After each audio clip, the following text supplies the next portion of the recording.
Crypto council government जैसा देखें, crypto का जब भी नाम आता है ना तो एक नेगेटिव इम्पैक्ट सा पड़ता है। क्रिप्टो करेंसी या ये वो लोग इस तरह से इसको जज करते हैं, बट ये एक बाकायदा तौर पर फील्ड है और ये एक प्रॉपर बिजनेस है।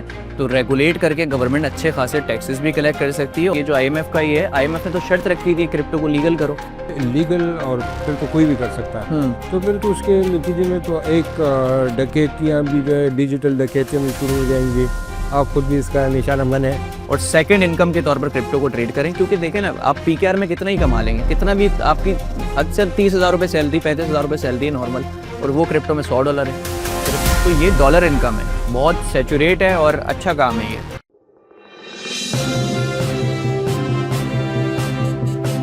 अस्सलाम वालेकुम, मैं हूं वकील रहमान। पाकिस्तान में 8-10 साल पहले क्रिप्टो का नाम कोई नहीं जानता था।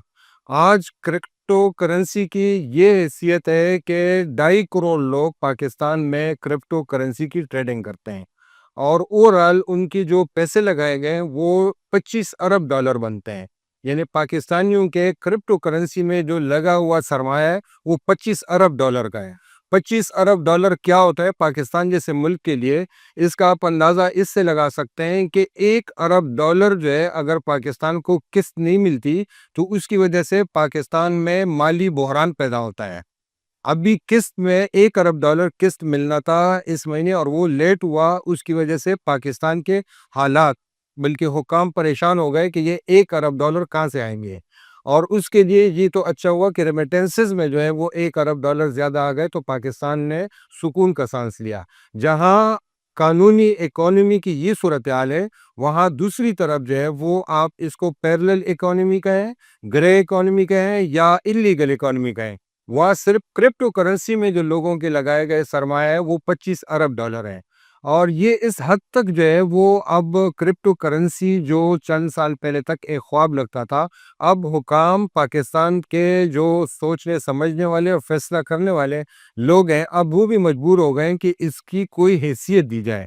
इसी के लिए, इसी वजह से एक क्रिप्टो कौंसल बनाया गया है, जिसका मकसद ये है कि पाकिस्तान में इसकी कानूनी हैसियत का तजावीज़ दिए जाए और उसके कानूनी हैसियत या जो भी उसकी कोई सूरत बन सकती है वो बनाया जाए। ये क्रिप्टो कौंसल पाकिस्तान में कितना मौसर साबित हो सकता है? क्या इसके नतीजे में क्रिप्टो करेंसी कानूनी हैसियत हासिल हो सकेगी या अब भी जो है इसमें शायद को लंबा अरसा लगे? ये मालूम करने के लिए इसकी कानूनी हैसियत की कितना मुमकिन है पाकिस्तान में, इसके लिए एक 22 साला नौजवान जो क्रिप्टो करेंसी में खुद ट्रेडिंग भी करते हैं, एक्सपर्ट भी है, इसका अपने यूट्यूब चैनल पर उसकी बाकायदा लोगों की गाइडेंस भी करते हैं। अरसलान मलिक, बहुत शुक्रिया Arsalan thanks Malik. For having me. Arsalan, ये बताएं कि क्या वाकई क्रिप्टो कौंसिल जो है पाकिस्तान में क्रिप्टो को कानूनी हैसियत दे सकता है? जी बिल्कुल, क्रिप्टो कौंसल गवर्नमेंट जैसा देखें, क्रिप्टो का जब भी नाम आता है ना तो एक नेगेटिव इम्पैक्ट सा पड़ता है। क्रिप्टो करेंसी या ये वो लोग इस तरह से इसको जज करते हैं, बट ये एक बाकायदा तौर पर फील्ड है और ये एक प्रॉपर बिजनेस है। तो रेगुलेट करके गवर्नमेंट अच्छे खासे टैक्सेस भी कलेक्ट कर सकती है और ये बहुत काम पहले हो जाना चाहिए था, और अगर पहले हो जाता तो बहुत ज़्यादा इकोनॉमी भी बेहतर होती और हालात भी बेहतर होते। तो अब कानूनी शक्ल दे सकते हैं और उम्मीद है कि देंगे। लेकिन पाकिस्तान पर एफएटीएफ की भी जो है तलवार लटक रही है। फिर ये है कि आप मनी लॉन्ड्रिंग का एक नया रास्ता खुल मनी लॉन्ड्रिंग का रास्ता तो है, कानूनी हैसियत ना होने की वजह से मनी लॉन्ड्रिंग का रास्ता है ना ये। अगर कानूनी हैसियत दी जाती, एक रेगुलेशन इम्पैक्ट आता, तो फिर ये कोई इतना मुश्किल नहीं था। ये कानूनी हैसियत ना मिलने की वजह से ये सब कुछ होता है। और एफएटीएफ और ये जो आईएमएफ का ही है, आईएमएफ ने तो शर्त रखी थी क्रिप्टो को लीगल करो कर्ज उतारने के लिए। आप आज से 2 साल पहले की न्यूज़ेस उठा के देखें, आईएमएफ तो कहता रहा है पाकिस्तान को। ये तो दुनिया में तो बहुत सारे ममालिक हैं, यूरोपीय ममालिक हैं, अमेरिका है, वहाँ अभी तक लीगल नहीं हुआ, पाकिस्तान में कैसे हो सकता है? दुबई में लीगल है, इंडिया अच्छा देख लें, इंडिया में लीगल नहीं है, बट इंडिया वाले कहते हैं कि यार अगर आपको ये काम करना है तो हमें टैक्स दो, सिंपल, नहीं करना तो नहीं। आर्टिकल 4 के तहत ये आपको राइट है कि जिस पर कानून नहीं है आप वो काम कर सकते हो। तो ये लोगों ने फ़ायदा उठाया है। गवर्नमेंट चाहती टैक्स लगा के पैसे कमाती, ख़त्म।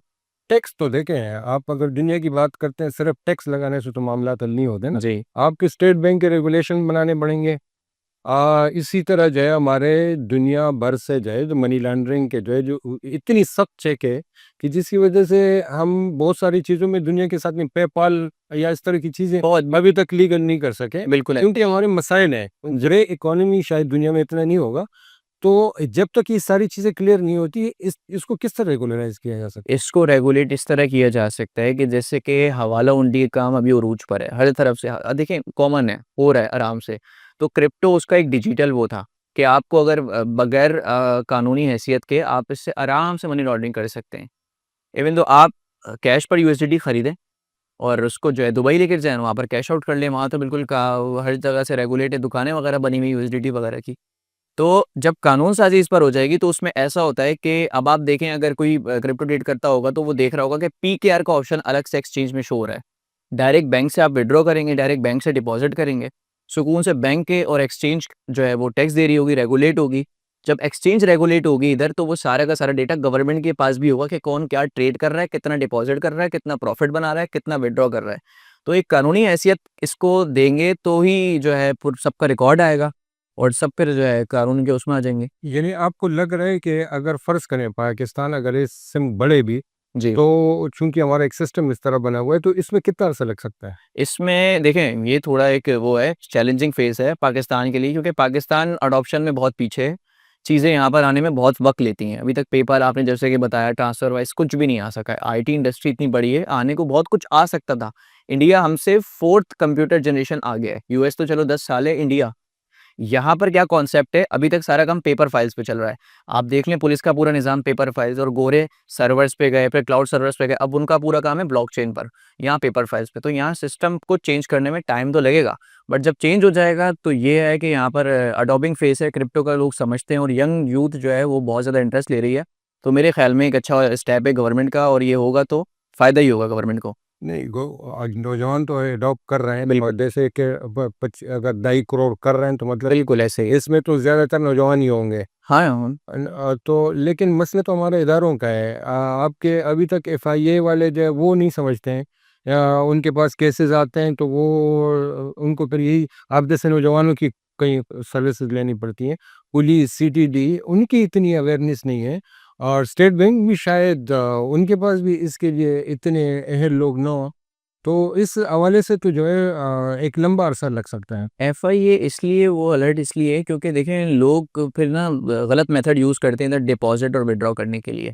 तो एफआईए इस चीज़ को कंसीडर करती है मनी लॉन्ड्रिंग। पी2पी का मेथड है पाकिस्तानियों के लिए क्योंकि रेगुलेट नहीं है ना, तो पाकिस्तानी पी2पी से वो करते हैं। अब क्या होता है कि आपने यूएसडीटी खरीदने के लिए किसी को पेमेंट की, पीछे से उसने जो है यूएसडीटी रिलीज़ करने के बाद डिस्प्यूट लगा दिया कि भाई ये पेमेंट, अब आप बैंक को क्या बोलोगे मैंने यूएसडीटी बेचे थे, बैंक बोलेगा भाई इस पे कानून नहीं है, तो गलत तो तुम भी हो, तो फँस जाएगा। तो एफआईए इस वजह से अकाउंट्स वगैरह ब्लॉक करती है। बाकी एक्सपर्टीज़ की जहाँ तक बात है, मुझे नहीं लगता कि पुलिस की या इनकी इदारों की एक्सपर्टीज़ हैं, तो इसलिए कौंसल वगैरह बन रही है। तो चैलेंजिंग फ़ेज़ है, बट ये है कि पाकिस्तान भी एक बहुत इट सेल्फ एक अच्छा मुल्क है और बहुत नौजवान इधर, बहुत टेक्नोलॉजी है, करने को सब कुछ हो सकता है। अच्छा, या जैसे आपने डिस्प्यूट की बात की, पाकिस्तान में ये चीज़ें भी हैं कि जब कोई काम आता है तो उससे 2 नंबर काम उससे पहले फ्रॉड वगैरह उससे पहले आ जाते हैं। ये तो पहले ही ये आप जाएँ एक्सचेंज पे, बैलेंस पे, तो बहुत सारे एरियाज़ लेके होते हैं, गुजरांवाला, हाँ, लियावा कि वो उससे नहीं लिया जा सकती, क्योंकि वो वही फ्रॉड फ्रॉड वगैरह टाइप वहाँ होता है। पर है। तो अभी तो लीगल नहीं हुआ, अभी तो खुल के लोगों ने खेलना नहीं शुरू नहीं किया, और ये हाल है। तो अगर ये लीगल, और फिर तो कोई भी कर सकता है, हुँ। तो फिर तो उसके नतीजे में तो एक डकैतियाँ भी जो है डिजिटल डकैतियाँ भी शुरू हो जाएँगी। आप खुद भी इसका निशाना बने। तो ये तो एक इतने बड़ी चीज़ को जो है कंट्रोल करना, ये इदारों के लिए वो बहुत बड़ा चैलेंज नहीं होगा? बहुत बड़ा चैलेंज भी होगा और मुझे ऐसा लगता है कि फाइनेंशियल क्राइम इसमें बढ़ेगा भी, क्योंकि अभी तक तो ये था ना कि किसी को पता ही नहीं है कि क्या हो रहा है। लेकिन जब रेगुलेट हो जाएगा तो भाई आप एक्सचेंज पर जब अकाउंट बनाते हो तो केवाईसी करते हो अपनी, एनआईसी जाता है आपका। आपका पूरा का पूरा डेटा एक्सचेंज को आपकी कंट्री को देना होगा, ताकि गवर्नमेंट के पास एक-एक चीज़ का प्रूफ आ जाए कि कौन कितने डिपॉज़िट, विथड्रॉ सब कुछ आ जाए। जब ये डेटा चला जाएगा तो गवर्नमेंट को पता होगा कि इसके पास कितने पैसे पड़े हुए हैं इधर।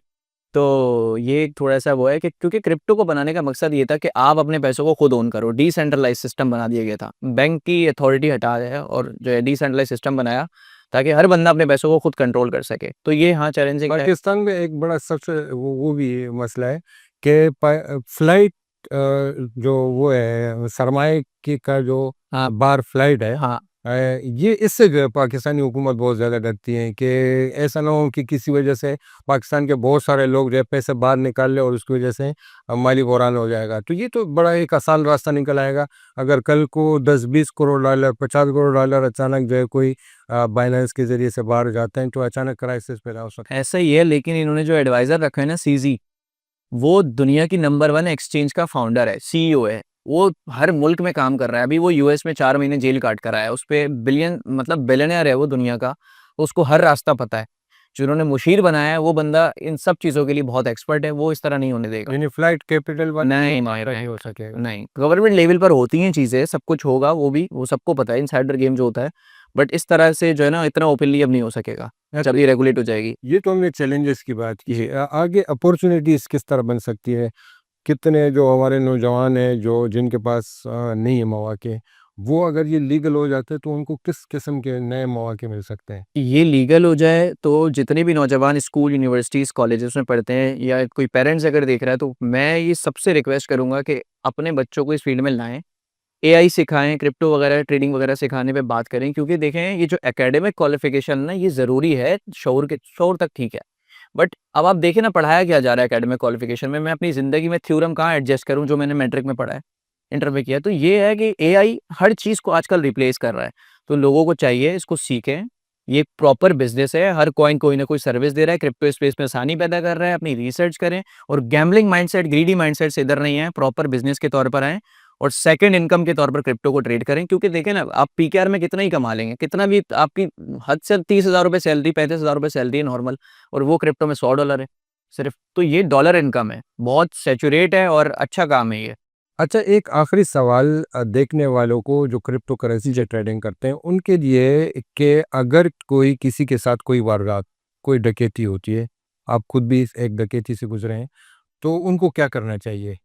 एक मज़े की बात बताता हूँ, जो एक्यूज़ जो नॉमिनेटेड मेरी तरफ से हैं, उनका जो बयान लिया गया ना पुलिस ने, उन बयान में ये चीज़ मेंशन थी कि हम ये काम इसलिए कर रहे थे और आपके साथ भी इसलिए किया कि इसके ऊपर कोई कानून नहीं था कि आप कंप्लेंट किसको करोगे, कोई रेगुलेशन नहीं है, कोई वो नहीं है। तो इस वजह से हम ये काम खुलेआम कर रहे थे, महीनों से इतने सारे लोगों के साथ हुआ है, मेरे पास भी मैसेजेज़ आए, तो इसलिए ये कर रहे थे। तो अब जो किसी के साथ ये होता है, तो उसको क्या करना चाहिए, क्या स्टेप लेने चाहिए? सबसे पहले तो जब अगर ये क्रिप्टो काउंसिल का कुछ अगर कानून वगैरह बना तो वो उधर भी कुछ सेट करेंगे। अगर नहीं है, आपको अगवा किया है, आपको उठाया है तो आप पुलिस को कंप्लेन करें, एफआईआर करें और जो प्रोसीजर्स हैं वो पूरे करके उनको पकड़वाएँ और अपने पैसे लें। मतलब ये डर के घर बैठ डरना नहीं, बिल्कुल भी डरने की आप मुझे पता है ना लोगों के अंदर डर क्या है, लोग क्यों नहीं करवा रहे थे और वो इसलिए पकड़ रहे थे, मुझे भी ये बोला कि एफआईए की तरफ से आए हम लोग, मुझे इन्होंने ये बोला, लेकिन मैं अपनी तरफ से ठीक था, मैंने अपनी क्रिप्टो का भी टैक्स भरा हुआ है हर चीज़ का, तो मैंने बोला लेके चलो इंटेरोगेशन करो भाई मेरी, तो लोग डरते हैं कि एफआईए ना पकड़ ले उनको, तो भाई किसी भी किस्म की डरने की ज़रूरत नहीं है, अगर आप व्हाइट हो, आपके पैसे हलाल के हैं, तो आप जाके कंप्लेन करो और ओपनली इसको फेस करो, आपके पैसे मिलेंगे हलाल के ना, क्यों छोड़ रहे हो आप? ठीक है, बहुत शुक्रिया अरसलान, आपने तफ़सीली वो की इस पे रोशनी डाली कि क्रिप्टो काउंसिल क्या मुमकिन है पाकिस्तान में? पाकिस्तान क्रिप्टो को कानूनी हैसियत देना जो है क्या मुमकिन है? और क्या चैलेंजेस सामने आ सकते हैं? तफ़सीली इस पर बात की। आप भी जो है कमेंट्स में इस पर अपना इज़हार ख़्याल कर सकते हैं। और अगर किसी को क्रिप्टो करेंसी वगैरह सीखनी है, तो वो हमारे यूट्यूब चैनल से सीख सकते हैं, अरसलान अरसलान गलिक अपना यूट्यूब चैनल है, आप उसके यूट्यूब चैनल पे भी आप देख सकते हैं, आप अपनी रहनुमाई ले सकते हैं, आप सीख सकते हैं और क्रिप्टो काउंसिल के ज़रिए से या पाकिस्तान में क्रिप्टो को कानूनी हैसियत मिलना चाहिए या नहीं देना चाहिए? क्या इसके नतीजे में अच्छाइयाँ होंगी, क्या बुराइयाँ होंगी? आप अपने कमेंट्स में ज़रूर आगाह करें। आज की वीडियो में इतना ही, अपना ख़्याल रखिएगा। अल्लाह हाफ़िज़।